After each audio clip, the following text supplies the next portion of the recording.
Na aula passada, nós aprendemos sobre poema. E aí o poema, ele é dividido em versos e estrofes. Cada estrofe é esse parágrafo aí. Então, nesse poema, nós teremos 4 estrofes. A lua foi ao cinema. Ele também pode ser dividido em versos, que é cada frase de uma estrofe representa um verso. Fazendo a correção sobre o poema A Lua Foi ao Cinema. E aí vamos lá. Sabendo que estrofe é cada bloquinho separado e verso é cada frase do poema, nós teremos quantos versos nesse poema da Lua Foi ao Cinema? 16.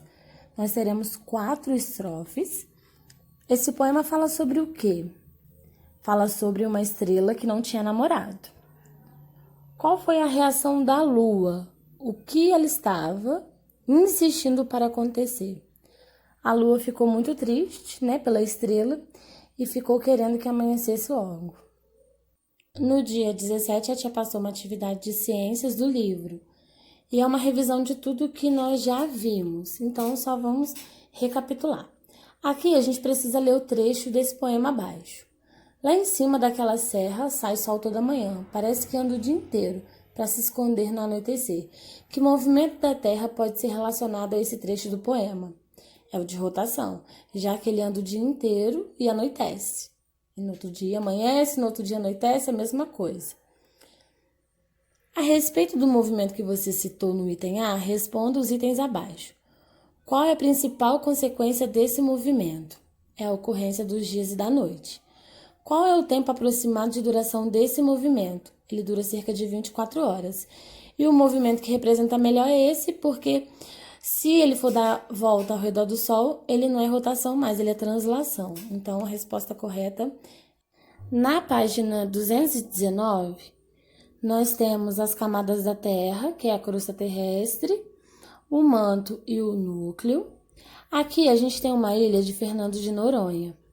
E aí, a gente viu já na correção que a crosta oceânica que dá origem aos oceanos, às ilhas, aos mares, então a continental não, porque a continental são os continentes. Aqui é a oceânica, então a resposta correta é essa. Ao longo dos anos, as ilhas de Fernando de Noronha desenvolveram cobertura vegetal. O que aconteceu com parte das rochas vulcânicas para que isso ocorresse? O que acontece? Conforme os anos vão se passando, as rochas elas vão ficando desgastadas e aí dá origem ao solo. E aí, no solo, é permitido, né, o desenvolvimento de plantas, formando a cobertura vegetal do solo. Aqui na página de trás nós temos as fases da lua, né, que nós já vimos, que é a crescente, a nova, a cheia e a minguante. A lua nova não é observada no céu noturno, porque a gente viu que ela ainda não aparece, ela só fica cheia, mas ela não aparece, né? É só o contorninho dela. O quarto minguante é o período oposto ao quarto crescente, ou seja, é o antônimo, né? Se um está crescendo, o outro está diminuindo. O quarto crescente é o período de transição que ocorre entre a lua nova e a lua cheia. A lua cheia é a fase em que vemos da superfície da Terra toda a face iluminada. É muito comum em dias de lua cheia a gente falar: nossa, olha a lua no céu, que linda. Aqui você vai escrever verdadeiro ou falso nas informações. Utiliza uma fonte de energia renovável, nesse caso o vento, sobre as usinas, gente, geotérmicas, tá? Ou seja, falsa essa informação. É a principal fonte de energia elétrica no Brasil? Também não. É uma fonte, mas não a principal. A geração de energia elétrica envolve o calor proveniente do interior do planeta, sim. A geração de energia elétrica apresenta baixo impacto ambiental, sim.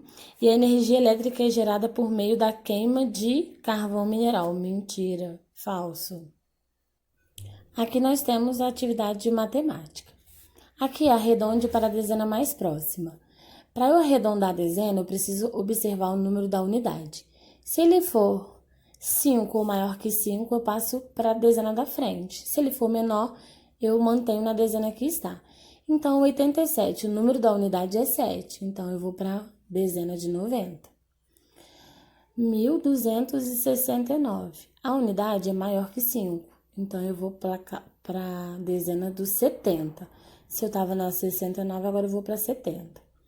343. O 3, ele é menor do que 5, então eu mantenho nessa dezena, então vai ficar arredondado 340. Não se esqueça nunca de observar a unidade e lembrando que arredondar a dezena tem que sempre terminar em um zero. Sempre. Se não termina no zero, não é arredondamento, tá? E nas centenas, a mesma coisa. Eu preciso terminar com 2 zeros. E aí, para eu arredondar a centena, eu observo o número da dezena. Maior que 5 ou 5, eu passo para a próxima, ó, 259. A próxima centena, eu tô na centena de 200. A próxima é 300. Então, ó, 290. Eu tô no 290. O 9, ele é maior, então eu passo para 300, porque eu tô na centena do 200. Tá bom? Não se esqueçam de observar certinho o número que vai te ajudar a arredondar com mais facilidade.